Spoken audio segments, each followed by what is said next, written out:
Alright guys, testing 1 2, testing 1 2. Okay, so we're gonna talk about the problem that comes with discussing the race of the ancient Egyptians, right? And this is something that has troubled the media for a long time. And so, just as a disclaimer, I'm gonna tell you guys that I'm only sharing my own research, my own personal research. I'm not someone who has, gone to college or gotten a PhD in any of these topics. I'm just someone who wanted to share my own research, right? When it comes with talking about the race of the ancient Egyptians, there seems to be a big problem. There seems just to be a back and forth argument argued by both pseudo intellectuals and intellectuals with both the scholarly credibility to even be speaking on this topic.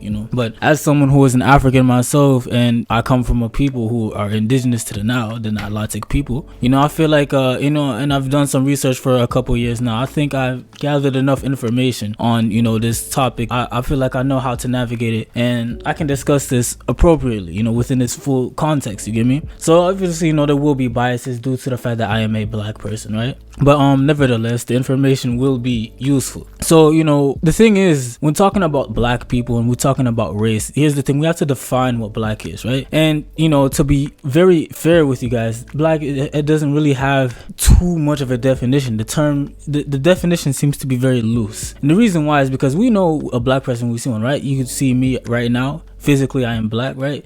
If you see someone who is a Bantu from West Africa, they're black. If you see a West African or African American, we know that they're black. The problem seems to come when we're talking about the boundaries. Where do we put those boundaries? Where do we draw the line, right?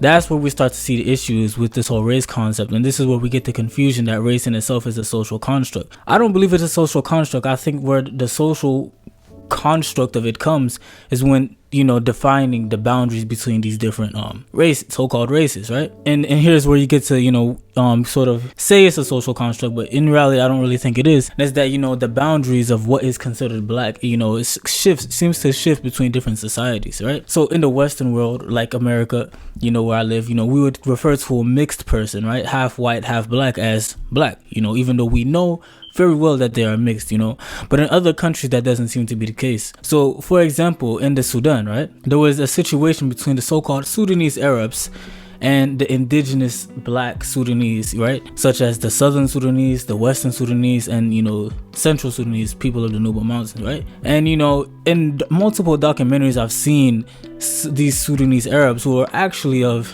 indigenous blood and mixture with Arab and Eurasian ancestry refer to the other Sudanese as black Sudanese, as if they are not black themselves. When in reality, if you take these people to the Western world, if you took them to America, we would consider these people as black.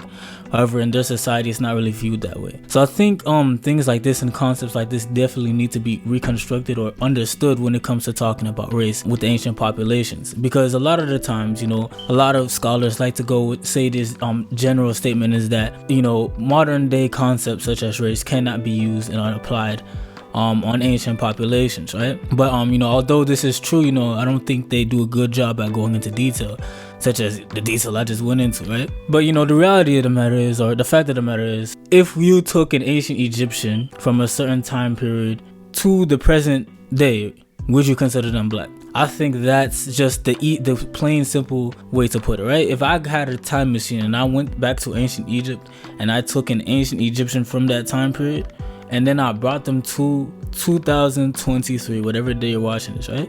I took them to the present day. Would we consider them black?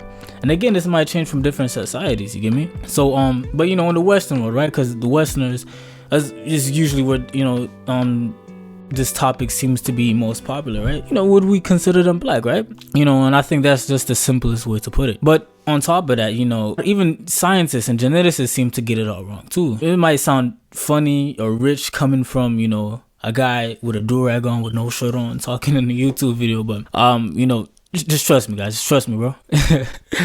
Just trust me, bro. Science. But the thing is, and this is something that has been proved throughout academic literature a lot, and is that there's no such thing as the sub-Saharan gene. There's no genetic code that makes somebody black. And it actually seems to be the opposite, and is that Africans, black people, seem to be the most diverse people in the world. The African continent is the most diverse continent, the most diverse land. There's no more greater genetic diversity than there is on the African continent. So, I feel like you guys have heard this before. Whether you are a geneticist, you might have heard that somebody from Nigeria might be more genetically distant to somebody from Ethiopia or Kenya than they are from a white person, you know. And that's the fact. The fact of the matter is because, you know, what we call black people, you know, we don't really form a uniform. We don't have a uniform genetic code. You get me? So there's a whole lot of diversity when it comes to the genetic coding of black people. We don't all cluster together as black people. There's no such thing as the sub-Saharan gene. You get me? So, you know, usually, you know, when it comes to these things, right, like, you know, anthropologists and Egyptologists might be able to give us certain clues, right? Especially when it comes to, you know, things like comparisons, you know, of different people and different cultures. But, you know, at the end of the day, you know, you're gonna have to talk to the geneticist about genetics and the archaeologist about the archaeologist.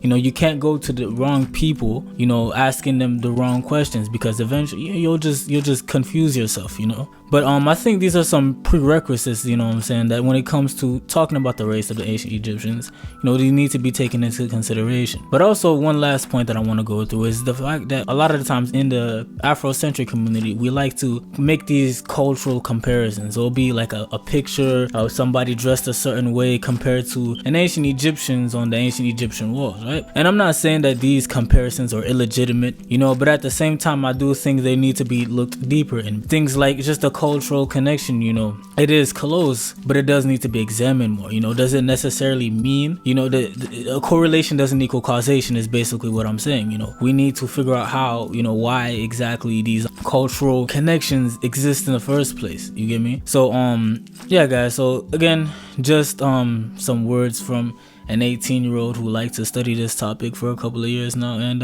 if you guys want to go over anything that I missed, definitely let me know in the comment section. If you guys want to talk about this topic with me, definitely you can hit me up on my social medias. I'll talk with you. I've also got a PDF document, a book that I will be putting up, you know, I'll be creating a website for it, and I'll be putting it up, all right, and it will explain in detail of my best ability, right? I have all the proper sources, whatever, in detail, you know, about race and the ancient Egyptians. Now, sort of take a deeper dive into that topic inside of that PDF document. So, you know, I will make a couple of series of videos explaining it, and this is kind of just like the beginning, or like I don't know exactly how to explain it, but you know, like, I don't know, you know what I'm saying, like basically I'm getting you guys ready for the book, you get me? So if you guys want to know any more details about that, definitely, you know, ask me, let me know, and I will. Pretty soon I should be getting that out for you guys, right? And I will be making updates to it as well as time goes on, so just heads up.